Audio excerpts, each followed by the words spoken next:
Genesis chapter 3.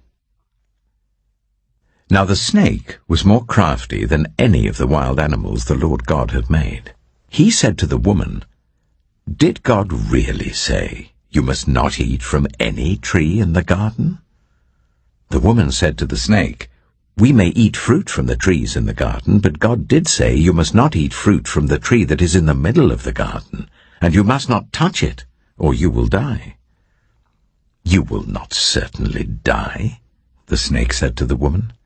"For God knows that when you eat from it, your eyes will be opened, and you will be like God, knowing good and evil."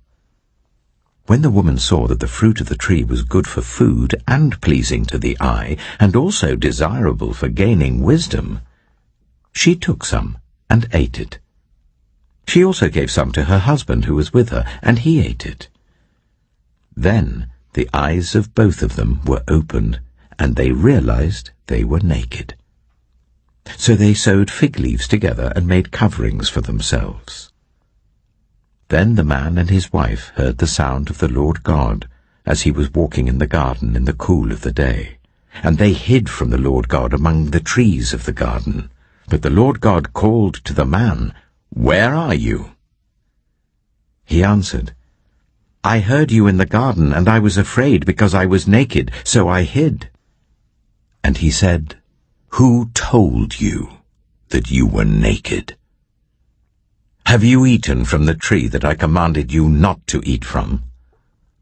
The man said, "The woman you put here with me, she gave me some fruit from the tree, and I ate it." Then the Lord God said to the woman, "What is this you have done?"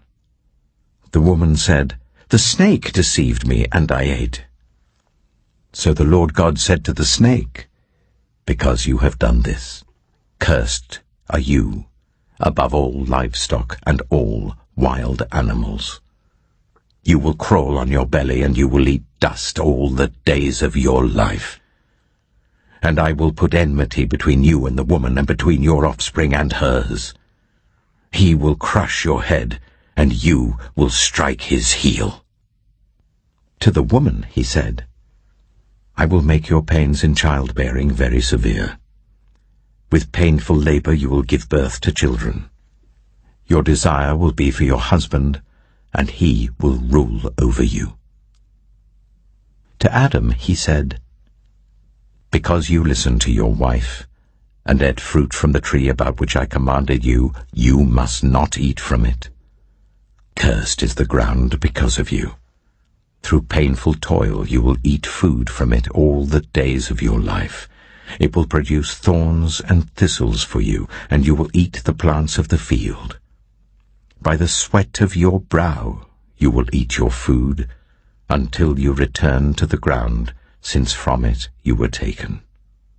For dust you are, and to dust you will return." Adam named his wife Eve, because she would become the mother of all the living. The Lord God made garments of skin for Adam and his wife, and clothed them. And the Lord God said, "The man has now become like one of us, knowing good and evil. He must not be allowed to reach out his hand and take also from the tree of life and eat, and live forever." So the Lord God banished him from the Garden of Eden to work the ground from which he had been taken.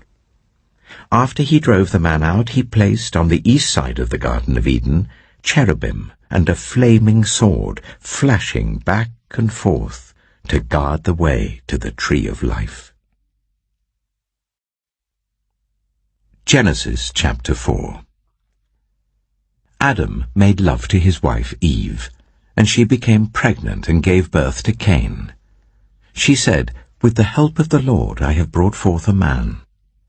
Later she gave birth to his brother Abel. Now Abel kept flocks, and Cain worked the soil. In the course of time, Cain brought some of the fruits of the soil as an offering to the Lord. But Abel also brought an offering, fat portions from some of the firstborn of his flock. The Lord looked with favor on Abel and his offering, but on Cain and his offering he did not look with favor. So Cain was very angry, and his face was downcast. Then the Lord said to Cain, "Why are you angry? Why is your face downcast? If you do what is right, will you not be accepted? But if you do not do what is right, sin is crouching at your door. It desires to have you, but you must rule over it." Now Cain said to his brother Abel, "Let's go out to the field."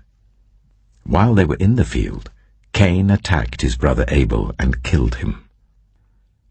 Then the Lord said to Cain, "Where is your brother Abel?" "I don't know," he replied. "Am I my brother's keeper?" The Lord said, "What have you done? Listen, your brother's blood cries out to me from the ground. Now you are under a curse and driven from the ground, which opened its mouth to receive your brother's blood from your hand. When you work the ground, it will no longer yield its crops for you. You will be a restless wanderer on the earth." Cain said to the Lord, "My punishment is more than I can bear. Today you are driving me from the land, and I will be hidden from your presence. I will be a restless wanderer on the earth, and whoever finds me will kill me." But the Lord said to him, "Not so. Anyone who kills Cain will suffer vengeance 7 times over." Then the Lord put a mark on Cain, so that no one who found him would kill him. So Cain went out from the Lord's presence and lived in the land of Nod, east of Eden. Cain made love to his wife, and she became pregnant and gave birth to Enoch. Cain was then building a city, and he named it after his son Enoch. To Enoch was born Irad, and Irad was the father of Mehujael, and Mehujael was the father of Methusael, and Methusael was the father of Lamech. Lamech married 2 women, one named Adah and the other Zillah. Adah gave birth to Jabal. He was the father of those who live in tents and raise livestock. His brother's name was Jubal. He was the father of all who play stringed instruments and pipes. Zillah also had a son, Tubal-Cain, who forged all kinds of tools out of bronze and iron. Tubal-Cain's sister was Naamah. Lamech said to his wives, "Adah and Zillah, listen to me. Wives of Lamech, hear my words. I have killed a man for wounding me, a young man for injuring me. If Cain is avenged 7 times, then Lamech 77 times. Adam made love to his wife again, and she gave birth to a son and named him Seth, saying, "God has granted me another child in place of Abel, since Cain killed him." Seth also had a son, and he named him Enosh. At that time, people began to call on the name of the Lord.